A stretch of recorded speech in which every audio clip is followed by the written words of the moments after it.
mais uma vez o texto da palavra do Senhor, que diz: Então disse Jesus aos seus discípulos: Se alguém quiser vir após mim, renuncie-se a si mesmo, tome sobre si a sua cruz e siga-me. Pela manhã, a gente falou um pouco sobre o que a gente precisa saber para seguir o modelo. E agora à noite, a gente vai pensar, refletir sobre o que eu devo fazer para seguir o modelo, o exemplo que é Jesus.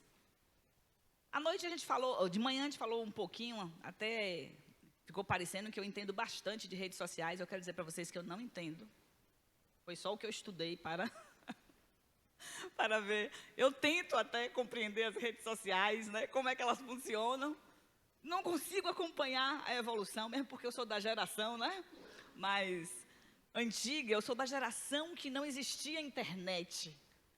Vim aprender, né, tenho que fazer um esforço maior hoje para aprender as novas tecnologias, né. Preciso me esforçar mais para isso. Mas eu gostaria de continuar ainda naquela conversa. E de manhã eu falava com o pastor, que a gente sentou no café, diga-se de passagem, café maravilhoso, muito bom. Não foi um café colonial, foi um café do reino celestial. Foi muito bom estar aqui, né? Participar do café, da comunhão com os irmãos. E tive um momento assim, a gente conversou, estávamos conversando com o pastor, e teve um momento que ele falou: nem todo seguidor é um discípulo. Acho que foi essa frase. Se eu não me engano, foi essa frase que ele falou. Eu falei: pastor, o senhor já está adiantando minha mensagem da noite? Como é isso? Ele disse: não, é o Espírito testificando. E é exatamente essa a frase que eu tenho aqui no início, que diz assim, ó: ter muitos seguidores não faz da pessoa, começar, né, do inverso, não faz da pessoa um mestre, e nem do seguidor um discípulo. Aliás, nós estamos numa época de muitos seguidores. As redes sociais estão bombando. E aí, a gente vê, não só nas redes sociais, mas até mesmo o jornal, né, as reportagens chamam a atenção para como isso está acontecendo. E eu estava vendo alguma coisa sobre o Irã Ferreira. Alguém aqui sabe quem é Irã Ferreira? Quem é? Luva de pedreiro. Tá vendo? Luva de pedreiro. E falando tanto, né, de seguidores que ele tem. Gente, eu fiquei impressionada. Eu fui pesquisar quem era Luva de pedreiro. Lembre-se, eu sou da geração antiga, então não estou tão antenada com todas as informações, né, das redes sociais. Quando alguém me chama a atenção, eu vou ver o que está acontecendo. E eu vi a reportagem sobre, né, porque ele tinha mudado, acho que ele tinha sido roubado, alguma coisa assim. Ele tinha agora uma nova pessoa que estava gerenciando as redes sociais dele, né? Que ele ganha muito dinheiro com isso. E eu fui pesquisar.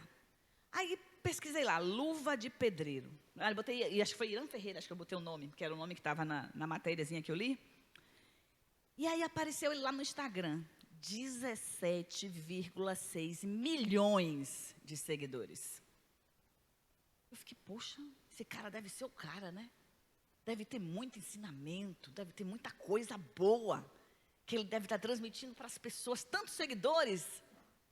Fui olhar as redes sociais, fui olhar o Instagram de Luva de Pedreiro. Fiquei impressionada. Não encontrei nada que pudesse me ser útil. Pode ser até divertido em alguns momentos. Ele virou meme. Os famosos começaram a fazer referência dele.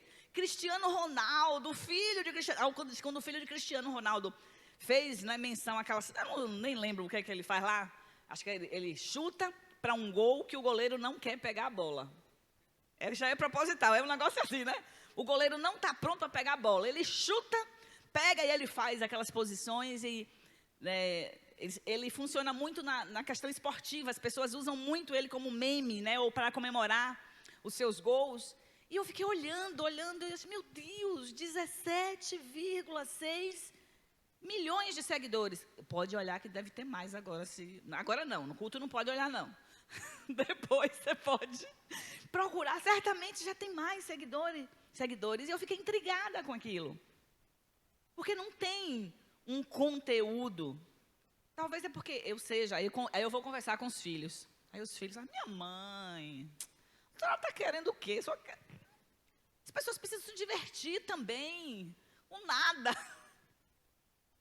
Porque às vezes você vai encontrar, sei lá, um canal no YouTube, ou no Instagram, e que seja um canal de conteúdo, você não vai encontrar muitos seguidores.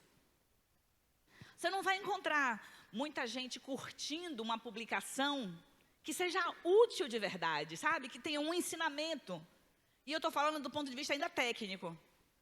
E também é a mesma coisa quando é a palavra de Deus sendo ensinada, se ela é muito explicada, dizendo que as implicações do Evangelho, não tem muitos likes.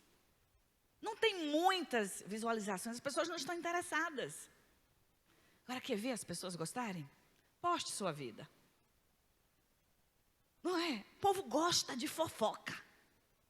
Lamentavelmente, tem até fuxico gospel. Terrível isso, né? Primeira vez que eu me dei conta que existia. Eu não sei se é site, eu não sei o que é. Eu sei que é alguma coisa na rede social.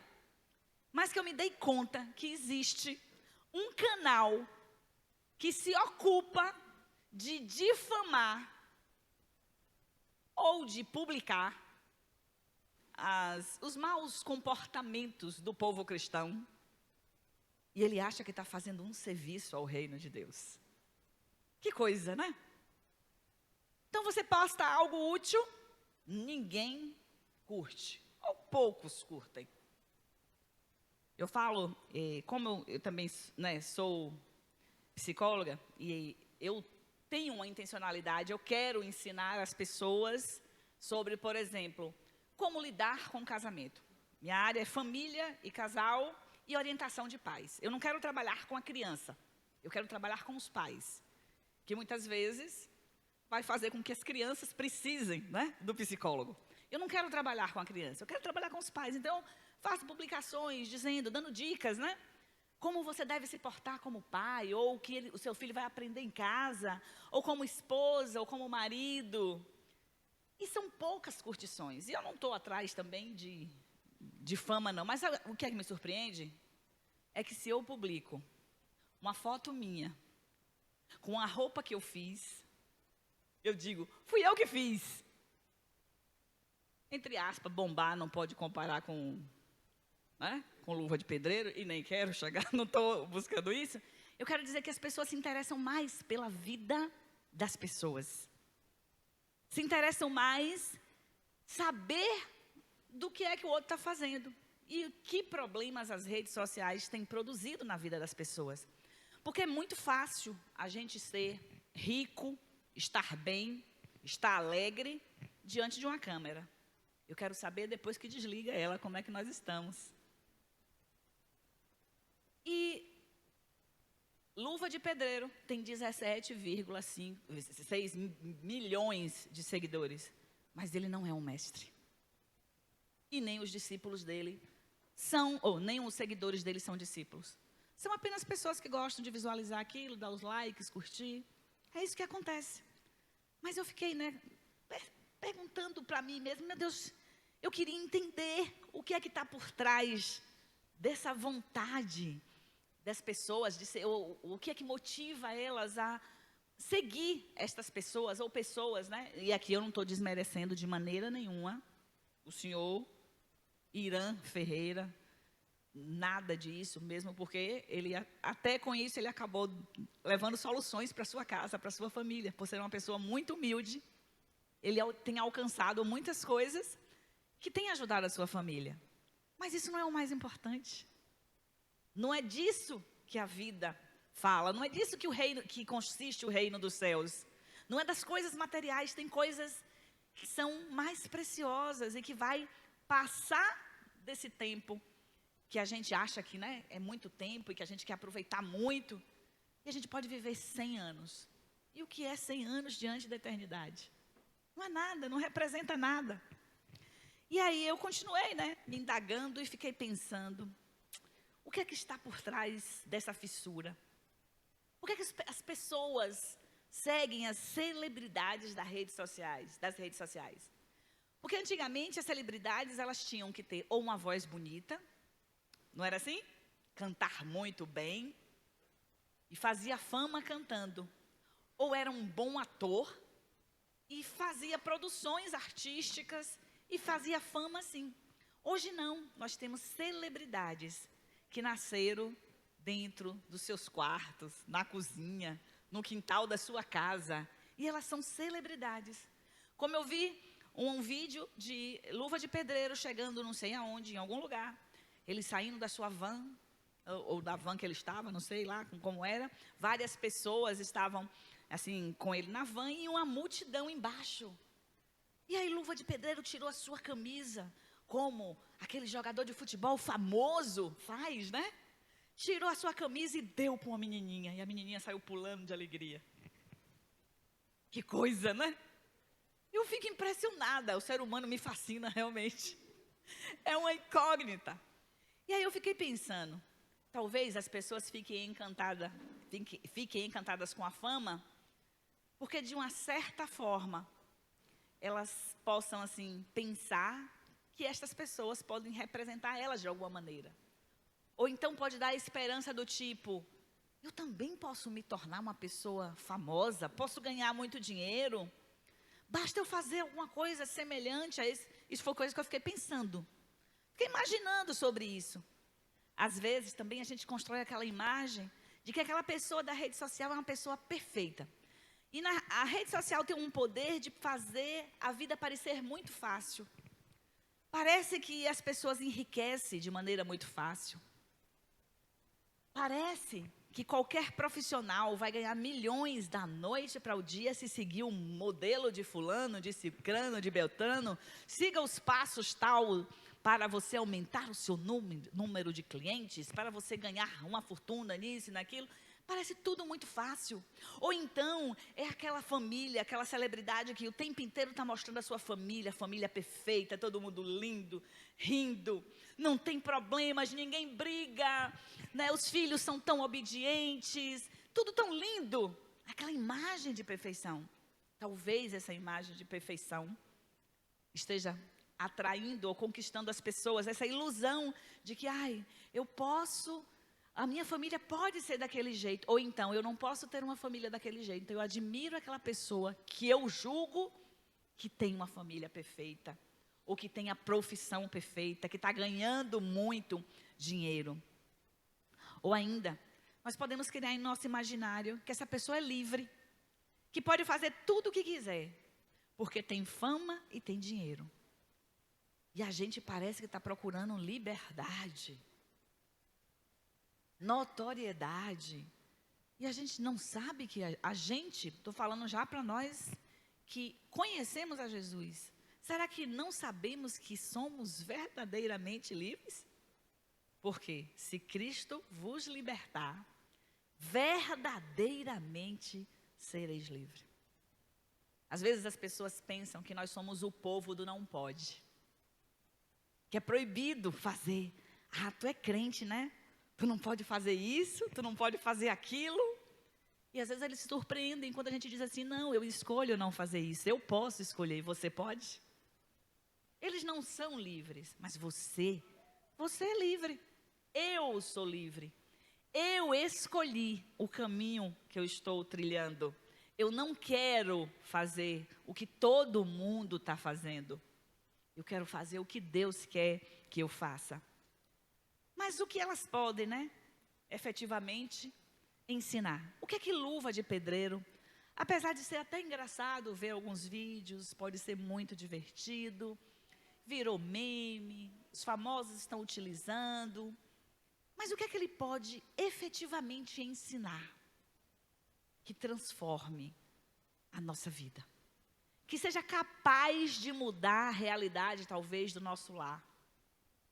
Uma situação muito difícil que nós estejamos vivendo, uma dor na alma que rasga assim a gente por inteiro e que a gente olha e pensa como a música, as meninas aqui, os meninos, tinha um menino também. O grupo, né, representou das vozes, como a pastora Sandra enfatizou, que fica dizendo que a gente não é nada. Como é que Luva de Pedreiro, com a sua doutrina, com seu rico conteúdo, ele pode influenciar a nossa casa, a nossa vida? E eu usei ele aqui como exemplo, mas poderia ser qualquer outra celebridade.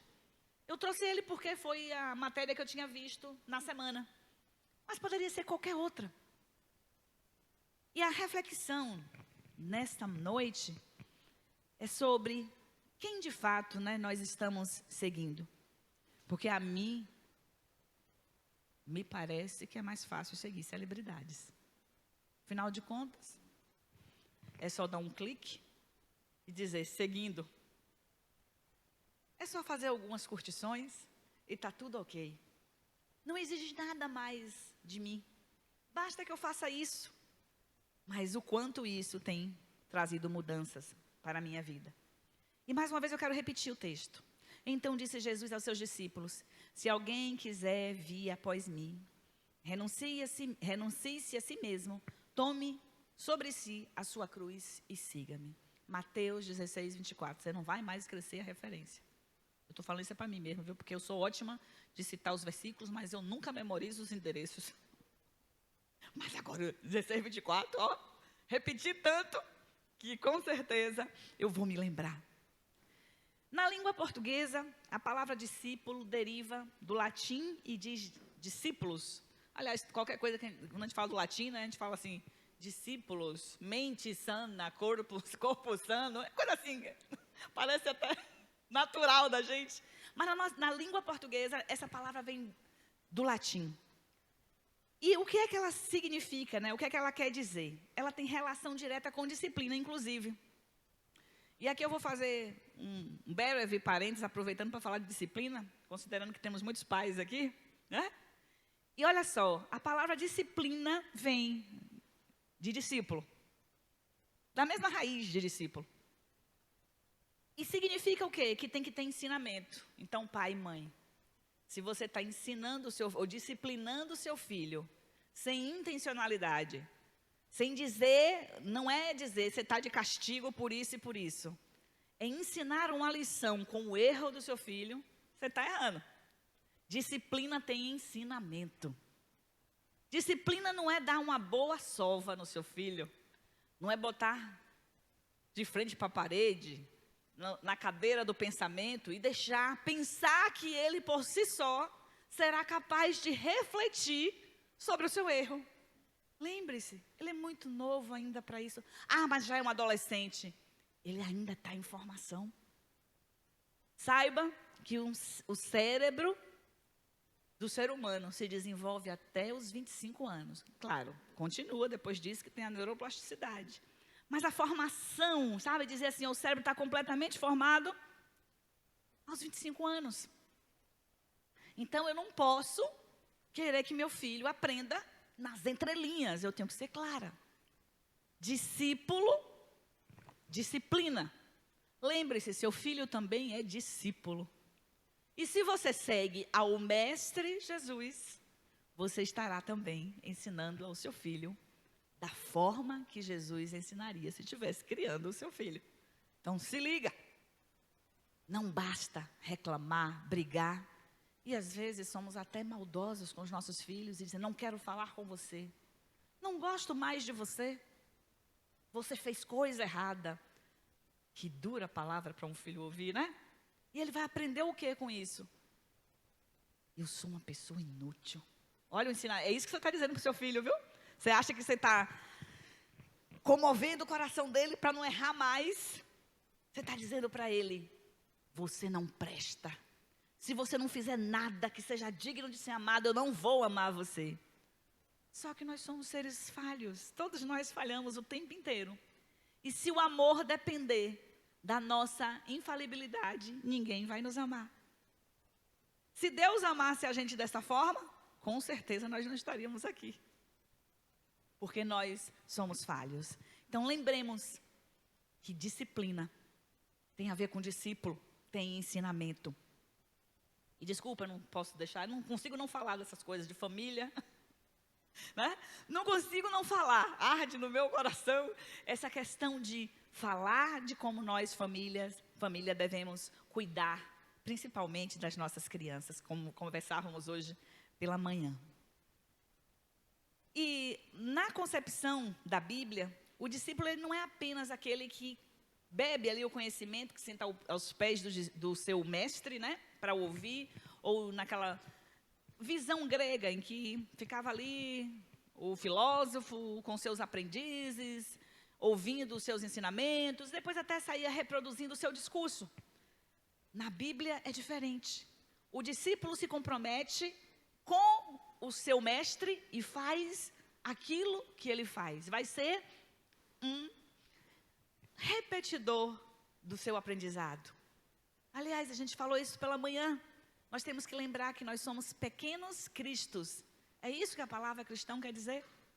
Então, nós reproduzimos aquilo que o nosso mestre nos ensina. A primeira menção da palavra discípulo na Bíblia está no primeiro livro de Crônicas, no capítulo 25, versículo 8, que diz assim: deitaram sortes para designar os deveres, tanto do pequeno como do grande, tanto do mestre como do discípulo. Essa passagem se refere aos discípulos da escola de música do Templo de Jerusalém. E o termo hebraico aqui utilizado era Talmud, ou Talmid, que quer dizer discípulo, aluno, aquele que está ali, né, para aprender.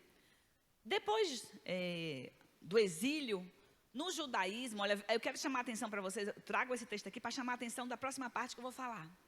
Depois do exílio, no pós-exílio, o judaísmo começou a não mais, se antes, aqui em 1 Crônicas 25, a gente vê os discípulos lançar sorte, quer dizer assim, vou escolher, né, de alguma forma, como eles tinham o hábito de usar, né, o urim, tumim para fazer a escolha das coisas.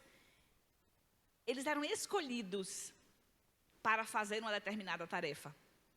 A partir do exílio, os discípulos agora tinham que se dispor a seguir o mestre. Vocês lembram que a gente conversou de manhã sobre isso? Sobre decidir, que é uma escolha voluntária.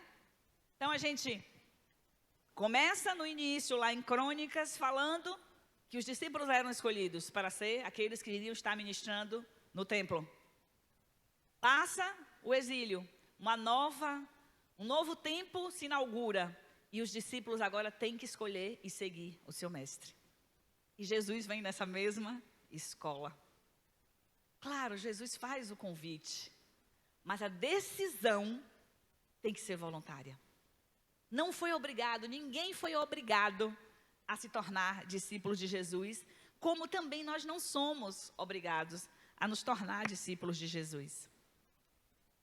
E o discípulo, né, nessa visão do pós-exílio, do judaísmo, o discípulo escolhe subordinar-se a um rabino, segue-o em todo lugar, aprendendo dele, sobretudo servindo a ele. Então, a função do discípulo é servir ao seu mestre e praticar o que é ensinado.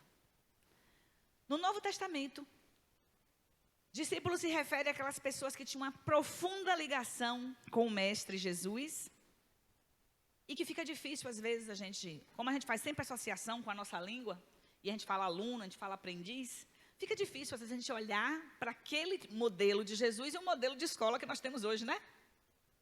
Nós, na escola, não somos discípulos dos professores. Estamos ali para aprender algum conteúdo, sem nenhum compromisso com aquele que está transmitindo o conhecimento. Mesmo porque, do ponto de vista bíblico, ele não é um mestre a ser seguido. Ele pode ser chamado de mestre no conhecimento na área em que ele é especializado. Mas ele não é um formador de discípulo. Mas o que é um discípulo? No Novo Testamento, a palavra utilizada é mathetes, no grego, que significa discípulo.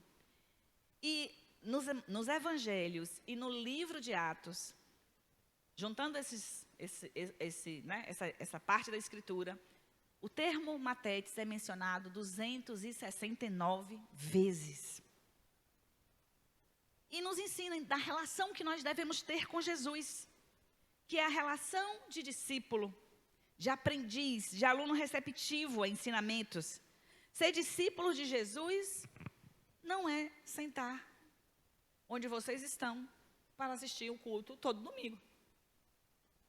Não é vir à igreja todo domingo. Ou participar de alguma atividade ministerial, fazer parte do ministério de louvor. Que a gente, inclusive, costuma dizer assim, não, eu sirvo, né, ao Senhor no ministério de louvor. A gente usa essa terminologia. Eu sirvo com as crianças, cuidando das crianças. Eu sirvo cuidando das mulheres. Mas não é isso que faz a gente ser um discípulo. O discípulo faz essas coisas. Mas não é o fazer essas atividades na igreja que nos torna discípulos de Jesus. Um discípulo, ele é muito mais do que o que ele faz. O discípulo, ele tem um caráter que se assemelha ao do mestre. É um caráter que vai julgar mais valoroso a vontade de Deus, mais valorosa a vontade de Deus do que os seus próprios desejos. Ele vai negar a si mesmo para fazer a vontade de Deus. E é por isso que Jesus vem dizendo estas coisas, né, no versículo 24. Quem quiser vir após mim, negue-se a si mesmo, tome a sua cruz e siga-me. Então não tem a ver com participar dos cultos. Você não é discípulo porque está participando das atividades da igreja. Eu não sou discípula porque prego a palavra de Deus. Não é isso que me faz discípulo, mas com certeza, como discípulo ou como discípula, isto é uma atividade. Ser discípulo tem custo, tem ônus. Requer matar a nossa vontade, sim. Talvez alguns hoje não tenham vindo à noite porque escolheram estar em casa porque está tão cansado. E o discípulo é aquele que às vezes faz, olha, eu estou cansado, mas eu vou assim mesmo. O discípulo é aquele que vai dizer não para si, para a sua vontade, e vai fazer a vontade do seu mestre. Ainda que Jesus já tenha nos escolhido, e que tenha nos amado primeiro, que a gente sabe disso, não é que foi ele que escolheu a nós, não. Nós que o escolhemos, ele já tinha planejado tudo, ele nos deu a liberdade da gente querer ou não segui-lo, de escolher ou não ser seu discípulo. Nós precisamos decidir voluntariamente seguir ao mestre, como nós falamos pela manhã. E precisamos exercer, colocar em prática a autorrenúncia, que é a próxima parte do versículo. Quer vir após mim, negue-se a si mesmo. Ou nós negamos a nós mesmos, ou nós negaremos a Jesus. Inevitável. Porque quando eu não faço o que eu devo fazer, que é o que o meu mestre faz, eu estou negando a ele. É semelhante ao que de manhã nós falamos aqui sobre, lembra? Pedro, quando ele fala, para trás de mim, Satanás, que ele não está falando para Satanás, mas ele está falando, Pedro, você é meu discípulo, ó, para trás de mim. Venha fazer aquilo que diz respeito ao seu lugar de discípulo. Se nós não renunciamos, nós não nos submetemos, nós fazemos como Pedro naquela hora fez. Fez o que o diabo faria se estivesse no lugar dele. Quando eu não sou discípula, eu vou me colocar muitas vezes no lugar de adversário do reino de Deus. Vou inclusive atrapalhar a obra. Porque para justificar a minha falta de renúncia, para justificar a minha falta de compromisso com o reino de Deus, eu vou dizer que é muita besteira esse negócio de é todo dia na igreja, é de manhã, domingo de manhã, é domingo de noite, é o que? Quinta-feira aqui o culto, né? Outra. Quinta-feira, né? Célula. E aí, ó, não, é muita coisa. Ai, coisa demais. Eu vou começar a dizer que as coisas que fazem parte do reino de Deus são coisas que não são boas, porque eu preciso justificar a minha posição. E aí eu começo a atrapalhar o crescimento da obra do Senhor. Porque não vai bastar eu pensar. Eu quero me justificar diante de você, para dizer que eu estou certo e você está errado. Então eu vou falar mal daquilo de alguma forma. E eu atrapalho no reino de Deus. Eu não somo. Porque Jesus disse, ó, que quem comigo não ajunta, espalha. E discípulo não espalha, discípulo ajunta. Discípulo vai com a visão da igreja. O que é que a igreja está fazendo? Estou junto, estou colado. Sou discípulo de Jesus. Se Jesus deu uma visão para o anjo da igreja, estou ligado com o anjo. Porque eu sou discípulo de Jesus. E o pastor é discípulo de Jesus, que foi colocado como autoridade na igreja. E eu vou seguir este discípulo. Que ele está seguindo ao mestre. Então nada de errado poderá me acontecer. Não estarei fugindo da vontade de Deus. Negar-se a si mesmo é amar ao Senhor acima de todas as coisas, acima de você mesmo. Negar-se a si mesmo significa destruir altares de adoração. Aí às vezes a gente pensa assim, oxe pastora, a senhora está aqui falando para um monte de crente e por acaso aqui tem algum idólatra? Eu não sei, você é que vai dizer. Porque idolatria ou ídolo é tudo aquilo que você coloca no lugar de Deus. E pode ser seu filho, pode ser seu marido, pode ser sua mãe, pode ser até mesmo o seu ministério. Pode ser um ídolo na tua vida e ser mais importante do que a vontade de Deus. Se for mais importante do que a vontade de Deus, é um ídolo. É um ídolo e você não está negando a você mesmo, você está fazendo a sua vontade. A gente tem que lembrar do que Jesus disse, olha, quem não deixar pai, mãe, irmão, marido, filhos, por amor de mim, não é digno de mim. Não é digno de ser meu discípulo. Não precisa não, você dá lá, fique lá, porque você não pode ser meu discípulo, você não é digno desta tarefa que é honrosa demais para você.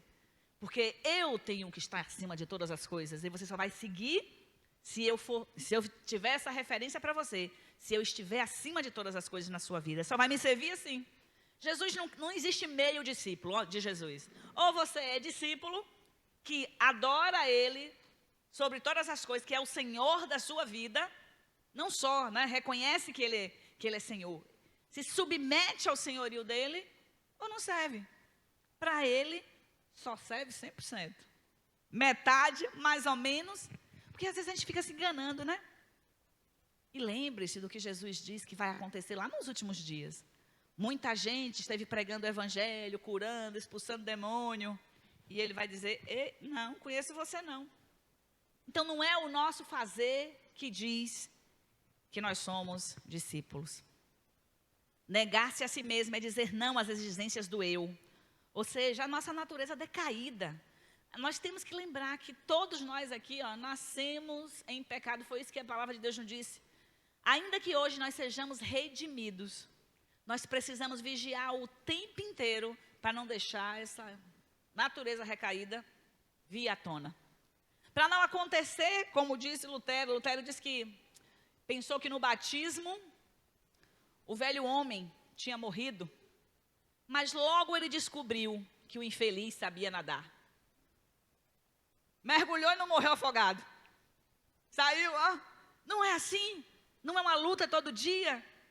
Nós não precisamos todo dia dizer não para a nossa natureza e nos encher do Espírito Santo para que assim nós possamos conseguir, porque por nós mesmos nós não temos essa capacidade. Abrir mão dos nossos sonhos também é negar a nós mesmos. Às vezes a gente tem que colocar os nossos sonhos, sabe? Tem um sonho muito grande, quero muito aquilo, estou buscando de todo o meu coração. E às vezes eu preciso colocar aos pés da cruz e dizer, olha Senhor, o Senhor é mais importante para mim. Eu coloco aí, eu não quero, olha, se não é a tua vontade.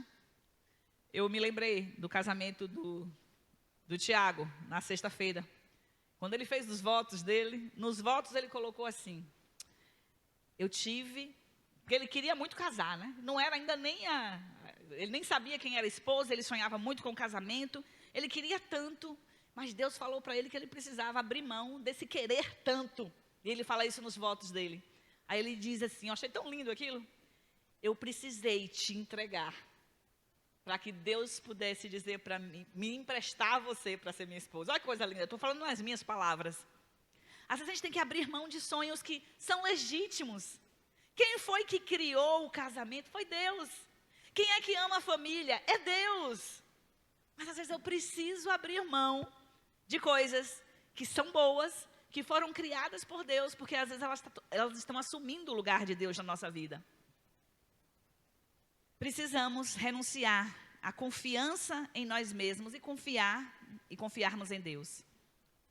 Também é focar na eternidade, é ter consciência que o mérito de qualquer coisa que alcancemos pertence a Deus, não é nosso.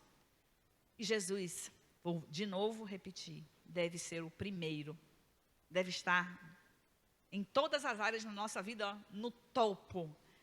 Ele deve direcionar tudo. Terceiro, é o terceiro ponto do versículo que vai dizer: tome sobre si a sua cruz. Fala de assumirmos a responsabilidade da nossa escolha. Vocês, não sei se essa geração aqui, muitos, mas alguns pelo menos já devem lembrar de quando seu pai ou sua mãe ia disciplinar e dizia: vá buscar a cinta. Aconteceu com alguém aqui? Eu já passei por isso. Vá buscar a cinta, meu Deus, né? Que dor. A gente vai buscar a cinta para tomar uma surra, olha que coisa. E aí eu queria que você pensasse que é o que aconteceu com Jesus quando ele carregou a cruz. Ele carregou o instrumento da sua execução, da sua condenação. Você lembrou e disse, mas era tão duro para a gente, né? Não foi nada comparado com o que Jesus passou ao carregar a cruz no meu e no seu lugar. Para que hoje nós possamos negar a nós mesmos e tomar a nossa própria cruz, Jesus precisou passar por isso. E foi duro. Imagine, Papai do céu, gente, perdão pelas ilustrações, é coisa da minha cabeça, viu? Não está na Bíblia, não. Mas imagine Deus dizendo para Jesus: Jesus, vá pegar a cinta. Vá pegar a cinta. Porque Jesus padeceu pelo meu e pelo seu pecado, não porque ele tivesse cometido nenhum erro, mas foi por mim e por você. E olha que nós nem estávamos lá, hein? Não era a nossa época, mas com certeza a nossa natureza continua a mesma e precisando do sacrifício de Jesus para sermos nova criatura. E louvado seja Deus que nós fomos alcançados. O condenado, naquela época, era obrigado a carregar o próprio instrumento da execução para o lugar onde a pena era aplicada. A diferença é que o condenado fazia isso forçosamente e, se pudesse, fugiria. O discípulo, o seguidor de Cristo, faz voluntariamente e não deseja fugir. Eu pego minha cruz, boto aqui nas minhas costas e vou seguindo a Jesus Cristo. Vou seguindo a Jesus, eu pego a cruz, eu voluntariamente faço isso. E uma coisa sobre a cruz, ela é igual o que está escrito no cartão de crédito. Pessoal e intransferível. Cada um tem que carregar a sua própria.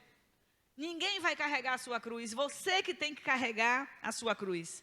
Ser discípulo significa entender que tem deveres para com o mestre e com o seu reino.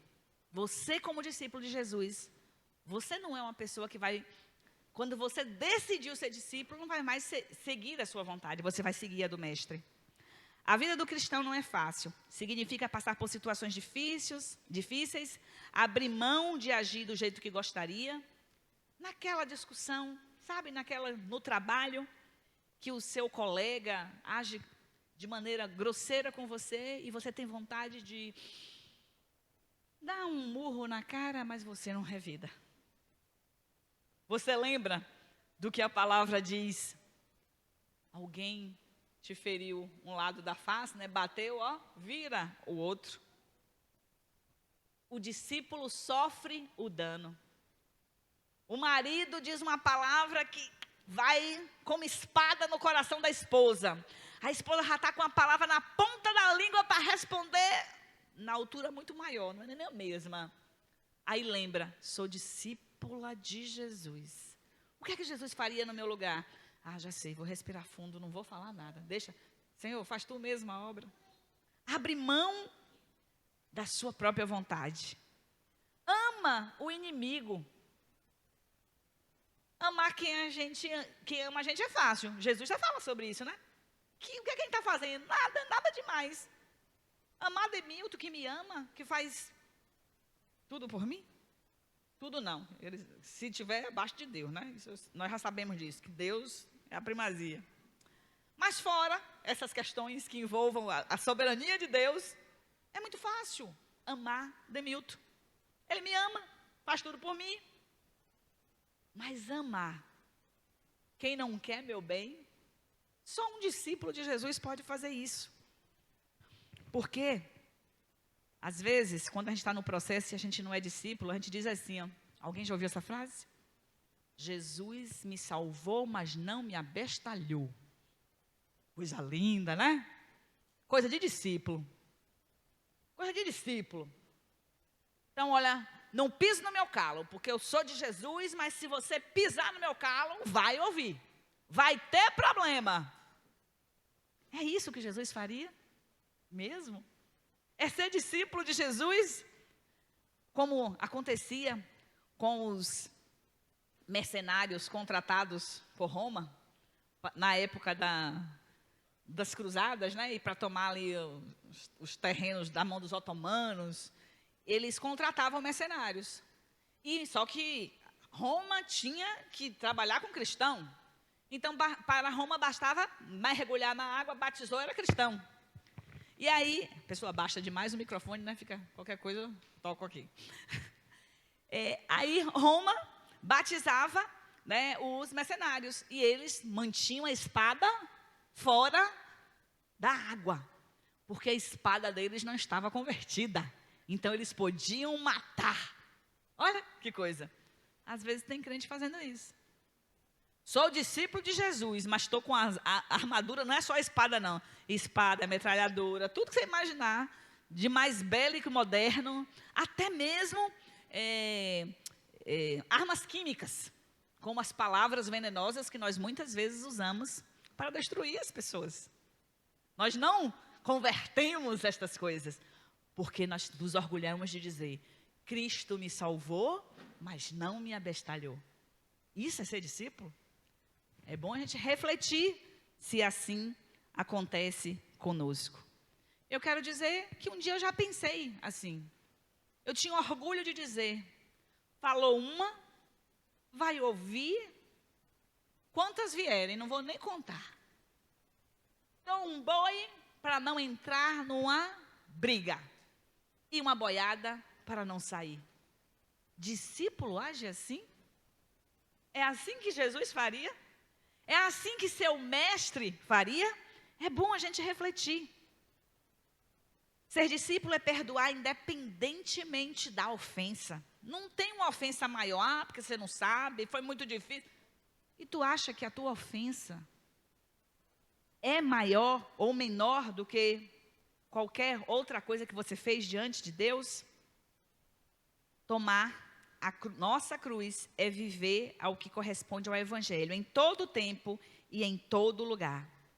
Não podemos ser cristãos só na igreja, mas devemos ser cristãos em qualquer lugar.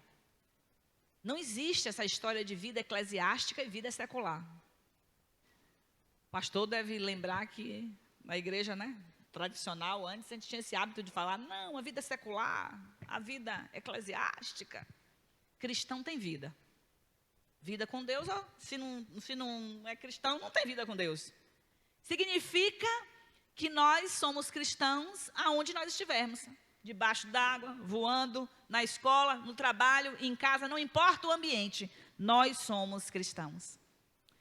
Se falharmos em carregar a nossa cruz, nós não seremos dignos dele. Ou seja, não poderemos ser discípulos de Jesus. Existem alguns erros comuns sobre essa expressão, tomar a nossa cruz, que é, por exemplo, atribuir a nossa cruz a uma aflição que faz parte da vida. Tem gente que acha que a sua cruz é o seu marido, que não aceitou Jesus, ou que é um homem muito difícil, ou é a sua esposa, que fala que ele gostaria que fosse melhor dormir com a ursa, ou que parece uma goteira. Você acha que essa é a sua cruz? Não, por amor a Cristo, eu vou suportar aquela mulher que fala demais. Ah, por amor a Cristo, eu vou suportar aquele homem.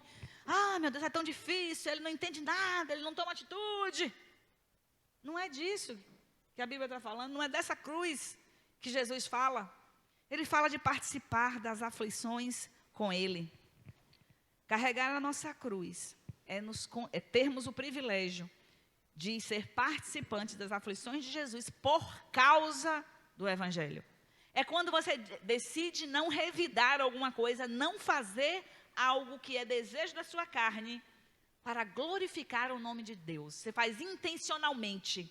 Não, é por amor à causa do Evangelho. Eu tenho uma intenção, não é nem ficar calado, porque às vezes isso é só sua natureza. Eu tenho uma intenção, algo maior. Eu entendo que existe um propósito, e eu me nego por causa deste propósito. E por fim, o discípulo é aquele que reproduz o que Jesus faz. Age, coloca em prática, ele segue. Mas não segue como o seguidor da rede social, que só dá like. Que só diz, né? Tá lá, curti, ótimo, 10, gostei, só isso. Ele quer interação verdadeira, que seja concreto, algo que seja real, que seja notório, né? Todos têm que saber que eu sou discípulo de Jesus pela minha prática. Eu tenho que ser reconhecido, por exemplo, como diz o apóstolo João, ele diz lá, vejam como se amam esses cristãos. E às vezes parece que a gente está usando espada dentro da igreja, né? Está guerreando entre si, como em muitos trechos da palavra de Deus a gente vai ver que tem a ver, né, com a obra da carne, não com o Espírito agindo plenamente em nós. O discípulo, ele segue a Jesus porque ele recebe novas diretrizes em obediência. Porque quando a gente está falando de seguir, a gente está falando daquela pessoa que vai para um lugar com outra pessoa. Nós, enquanto discípulos, nós vamos aonde Jesus mandar com Jesus. Nós seguimos Jesus aonde quer que Ele mande a gente ir, na missão que nós temos. E nós temos que lembrar de uma coisa, nós não fomos salvos só para desfrutar do reino dos céus, aguardando só chegar ao céu, só para desfrutar as benesses de tudo que a gente ouve, do novo céu, nova terra, onde não há dor, onde não há mais lágrima. Nós temos uma função aqui na terra. Você não veio neste mundo a passeio. Você não está aqui para ser um turista. Um turista faz assim, vai sair curtindo um lugar, né? E agora, aproveitando para falar das redes sociais, só tirando selfie. Selfie no culto ali, selfie no culto acolá. Selfie, ai, Deus tem me abençoado, coisa maravilhosa. Você é discípulo, você tem que fazer o que Jesus fazia. Discípulos. O papel do discípulo de Jesus é fazer outros discípulos.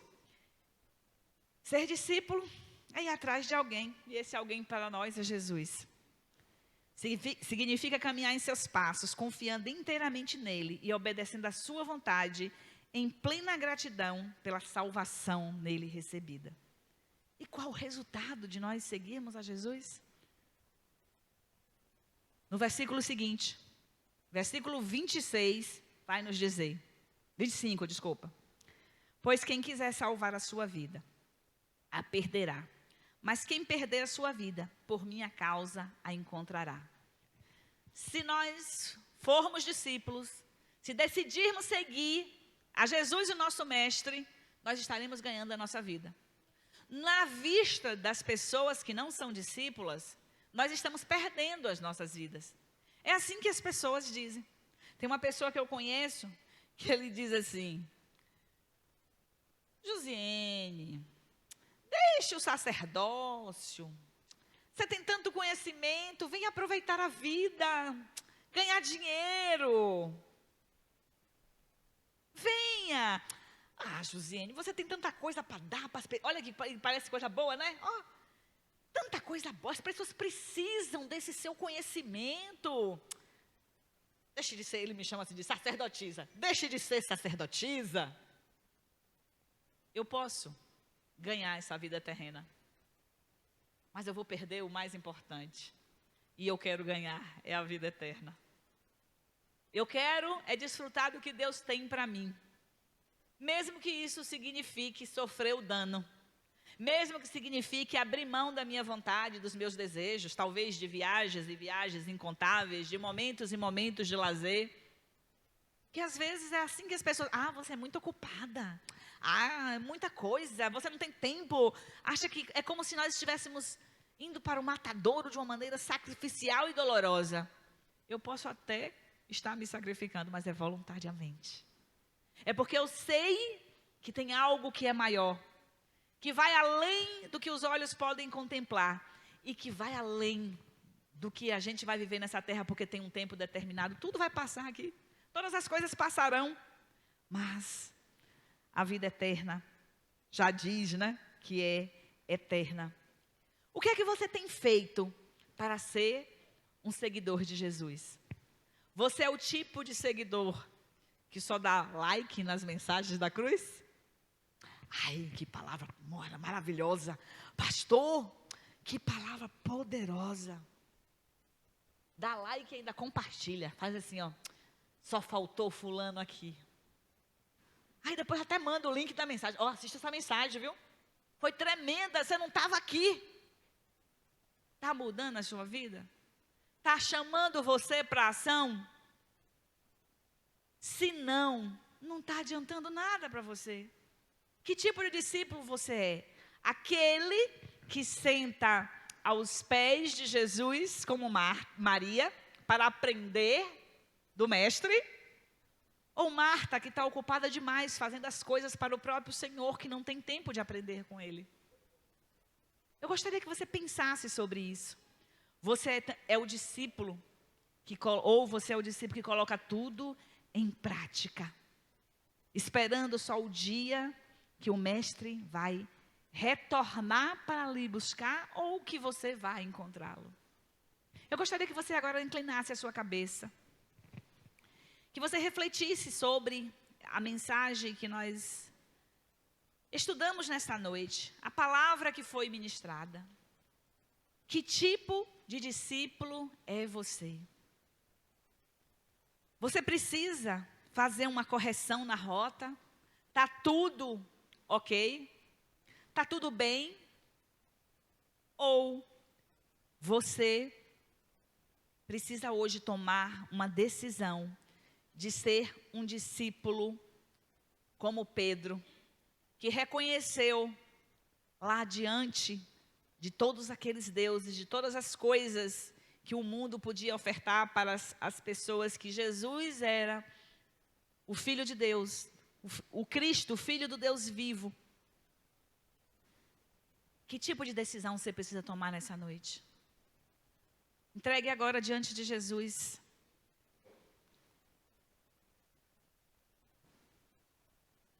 Pai, aqui nós nos encontramos. O Senhor conhece os nossos corações. O Senhor sabe do que nós precisamos. O que precisamos corrigir nas nossas vidas. O que precisamos negar em nós mesmos. O que nós precisamos voluntariamente nos dispor diante de Ti. E o quanto nós precisamos Te seguir. Nós agora clamamos a Ti pela ajuda do Teu Santo Espírito. Nós queremos Te dizer que nós queremos que o Senhor faça a obra que o Senhor já começou nas nossas vidas. Que o Senhor complete esta boa obra, para que nós possamos glorificar o Teu nome em todo lugar, aonde nós estivermos. Para que as pessoas reconheçam a nós como os Teus discípulos.